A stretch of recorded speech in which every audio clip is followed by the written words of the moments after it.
Hello students, welcome back to our channel. డిఎస్సికి సంబంధించి ఈరోజు న్యూస్ పేపర్స్లో ఏ ఆర్టికల్స్ పబ్లిష్ అయ్యాయో ఈ వీడియోలో చూద్దాం. డిఎస్సికి సంబంధించిన ఫైనల్ కీని శుక్రవారం రాత్రి వెబ్సైట్లో అందుబాటులో ఉంచారు. అయితే ఫైనల్ కీలో కూడా కొన్ని మిస్టేక్స్ ఉన్నాయని డిఎస్సి అభ్యర్థులు చెప్తున్నారు. దానికి సంబంధించిన సమాచారం తెలుసుకోవాలి అంటే సోమవారం వరకు మనం వెయిట్ చేయాలి. అలాగే ఏపీలో డిఎస్సికి సంబంధించిన ప్రాసెస్ అంతా కంప్లీట్ అయిన తర్వాత త్వరలో టెట్ నోటిఫికేషన్ కూడా రాబోతుంది.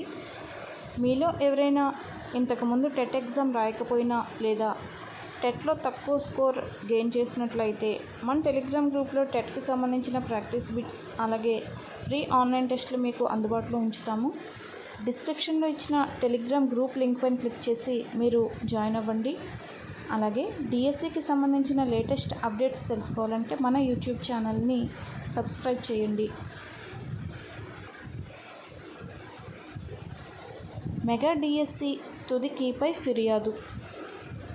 మెగా డిఎస్సి తుది కీలోనూ కొన్ని ప్రశ్నలకు జవాబులు తప్పుగా ఉన్నాయని నెల్లూరుకు చెందిన ఓ అభ్యర్థి డిఎస్సి హెల్ప్ లైన్ నెంబర్లకు ఫోన్ చేసి ఫిర్యాదు చేశారు.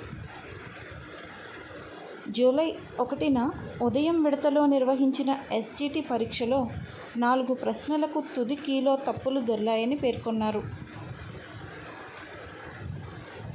ప్రాథమిక కీపై అభ్యంతరాలు తెలిపినా పరిగణనలోకి తీసుకోలేదని వెల్లడించారు. వీటిని పరిశీలించాలని అభ్యర్థించారు.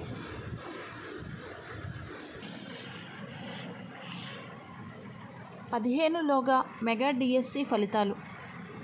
16 నుంచి సర్టిఫికేట్ల పరిశీలన, నెలాఖరుకు పోస్టింగ్. 16,347 మంది టీచర్లకు వారాంతాల్లో శిక్షణకు ప్రణాళిక. మెగా డిఎస్సి 2025 ఫలితాలను ఈ నెల 15లోగా విడుదల చేయాలని పాఠశాల విద్యాశాఖ నిర్ణయించింది. 16 నుంచి సర్టిఫికేట్ల పరిశీలన ప్రారంభించనుంది. క్రీడల కోటాలో ఉన్న 421 పోస్టులకు సంబంధించిన వివరాలు ఇంకా శాప్ నుంచి అందలేదు. అవి రాగానే జిల్లాల్లో కటాఫ్ మార్కులు ప్రకటిస్తుంది. ఈలోగా మార్కుల నార్మలైజేషన్ ప్రక్రియను పూర్తి చేస్తారు. నెలాఖరు నాటికి కొత్త టీచర్లకు పోస్టింగులు ఇవ్వాలని పాఠశాల విద్యాశాఖ యోచిస్తోంది. కాగా కొత్తగా వచ్చే 16,347 మంది ఉపాధ్యాయులకు వారాంతాల్లో శిక్షణ ఇవ్వాలని యోచిస్తోంది. సాధారణంగా ఈ శిక్షణ పోస్టింగులకు ముందే పూర్తి చేస్తారు. ఇప్పటికే విద్యా సంవత్సరం ప్రారంభం కావడం, చాలా పాఠశాలల్లో టీచర్ల కొరత ఏర్పడడంతో 4-5 శని ఆదివారాల్లో శిక్షణ ఇవ్వాలని అధికారులు భావిస్తున్నారు. మొత్తంగా సెప్టెంబర్ మొదటి వారం నుంచే కొత్త టీచర్లు పాఠశాలల్లో చేరనున్నారు.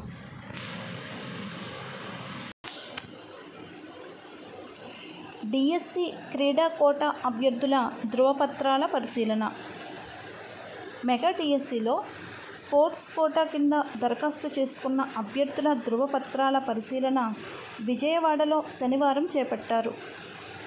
రాష్ట్రం నలుమూలల నుంచి 1,221 మంది ఐజీఎంసీ స్టేడియం డిఎస్ఏ కార్యాలయం వద్ద పరిశీలనకు వచ్చారు.